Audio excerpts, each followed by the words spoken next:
The boy sacrificed himself for the few selected ones, giving them the sky. But the universe didn't quite make the boy's wish true. He didn't do what the universe exactly told him to do. He was supposed to choose the right tribe to bless. So the sky remained gray and dull at night times, only giving people the blessing a few hours a day, making everything bright and happy for a while and changing it to what it was before. Some said it's a way of showing off from the universe, a sign of its power, showing them what they did not have before and might lose now. That is power. You show people what they were perfectly okay with before as something they will die without. The boy remained a legend, an icon, and people tried to be what the universe created them to be for a while, what the boy wished they were but failed. One cannot act like someone else for long, and in no time the bloodshed, wars, and betrayals were back. This time the humans did it better. They used the blessing to their advantage, turning something holy into a twisted way of navigation. The boy turned into a shining ball of light to guide others. After a while, humans figured out what that guidance was. If you followed the shining ball, it would guide you to the next tribe.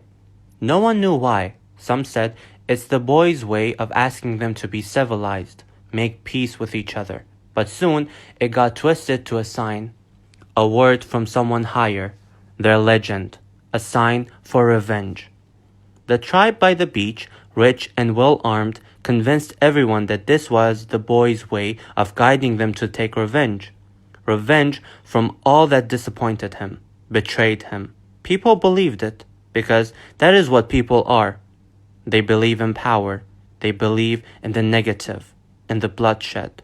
The king and queen of the rich tribe guided their armies to the other tribes, and soon enough they took over the entire world, making one nation under the boy's name. Everyone believed their message because, again, people are like this. They listen to power, believing it. One cannot act like someone else for long. The king and queen showed their true nature soon enough, cruel and ruthless, pleasure seekers, flawless at being all of those things. They loved each other dearly, beyond anyone had ever heard of or seen. Their love made them worse, more ruthless. Looking for ways to satisfy the other, they did the most horrible things to people, playing with them however they wanted for pleasure, for the other's satisfaction, blind by their love. The people begged the universe and the boy for years and years, but neither the universe nor the boy answered. The answer came when the people admitted to their mistakes, promising to do better only if the ruthless rulers would diminish. The universe sent the shining ball of light down to the rulers. A curse was put upon them for eternity because of all the damage they did to the world. A curse to serve humans and their needs. The worst kind of punishment for the leaders. The king turned into what we know now as the sun, and the queen to moon. They could never see each other. They should spend an eternity circling away from each other, looking at each other from afar, never having enough time to do more than a glimpse. And for the queen, who was the most ruthless of the two, she got the harsher punishment. She had full vision and visibility one day of the full circle. Decades went by, the tale of the ruthless rulers forgotten, and people back to their nature, breaking the promise they made to the universe.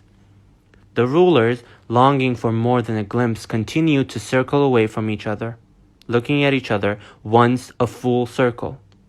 In agony for the barest touch, the shortest word, the longest embrace. Their punishment a blessing to the ungrateful, forgetful humans, making them bright and happy, their lands nourished, their life dreamlike. However, their punishment was near as well. The universe was finally done with them, with their meaningless, empty promises, with their ungratefulness and bloodlust. The sun and the moon finally reunited, though for a brief moment, but that was enough for both the lovers and the humans. After decades of short glimpses, the few minutes were the longest embrace for the rulers, their passion radiating, with their hatred toward humans, attacking them with pure revenge. The world grew dark. The humans, surprised by the sudden darkness after so long, looked up to see what was happening. They witnessed the ruler's embrace. Little they knew that it was the last thing they would ever witness. Their vision started to slowly vanish, the radiation spreading like a disease, destroying their eyes. In no time, all the humans turned blind, and with blindness came their end. The wars and the bloodshed ended. Humans had to struggle for the simplest of things. With all the richness and lands they had, getting food had become impossible.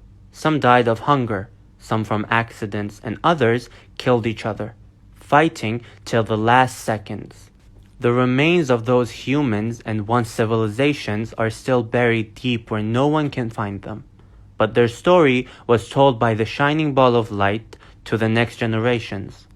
The rulers continued to circle away from each other, still dying for the barest touch, the shortest word, the longest embrace. But every once in a while they get to reunite for the shortest time. Some say it's a way of the universe to remind humans what their promise was, and what breaking those promises will do to them.